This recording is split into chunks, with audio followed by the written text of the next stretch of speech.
lo vemos y lo podemos dar a conocer claramente.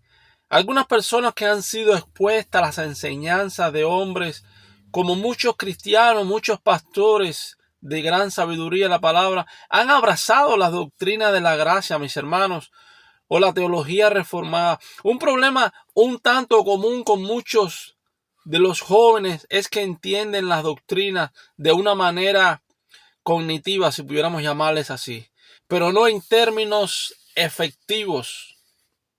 Pareciera que las doctrinas de la gracia solo se quedan, pudiéramos decirle, en la mente, en el cerebro, en la cabeza de las personas y no llegan al corazón, lo que produce una orgullosa, una arrogante y pudiéramos llamarle claramente poco amorosa. En algunos casos el deseo se reduce a querer debatir con todo el mundo, etiquetando a las personas, sobre todo en diferentes aspectos, y para no mencionarlos algunos de ellos, sobre todo como aparecen día a día en las redes sociales, quizás sin conocer la historia y la realidad del término, porque por falta de sabiduría y lectura de la palabra.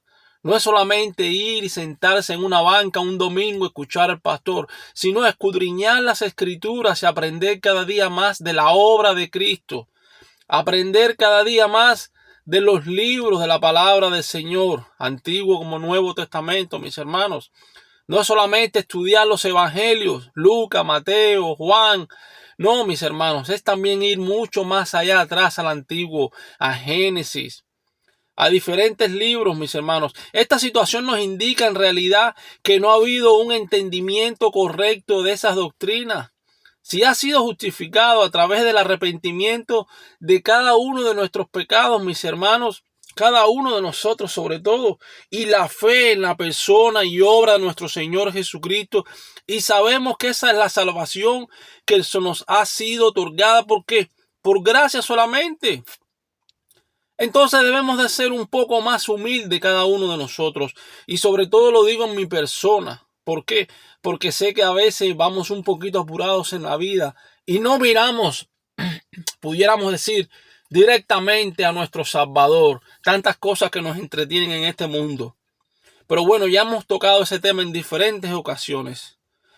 Cristianos, nunca nos podemos olvidar que Dios nos dio vida cuando estábamos muertos en nuestros delitos y pecados, en los cuales nosotros anduvimos en todo tiempo. ¿Sabes tú en cuánto tiempo de delitos y pecados he estado yo en mi vida? En diferentes países, en diferentes momentos, en diferentes edades, satisfaciendo los deseos de la carne. Recordemos de cada uno de nosotros, como dice la palabra, éramos por naturaleza hijos de ira. Pero sabemos que tenemos un Dios hoy en día para aquellos que ya son cristianos, para aquellos que han reconocido a Dios, a Jesucristo como su único Salvador y se han arrepentido. Tenemos un Dios que es rico en misericordia por causa del amor, del gran amor con que nos amó, mis hermanos. Aun cuando estábamos muertos en nuestros delitos, Él nos dio vida. Él quitó la venda de mis ojos. La obra redentora que Cristo hizo en la cruz, todo por gracia. Por gracias habéis sido salvados. Recordemos claramente Efesios capítulo 2, desde los versículos 1 hasta los versículos 5 nos habla más de este tema. Claramente la palabra del Señor.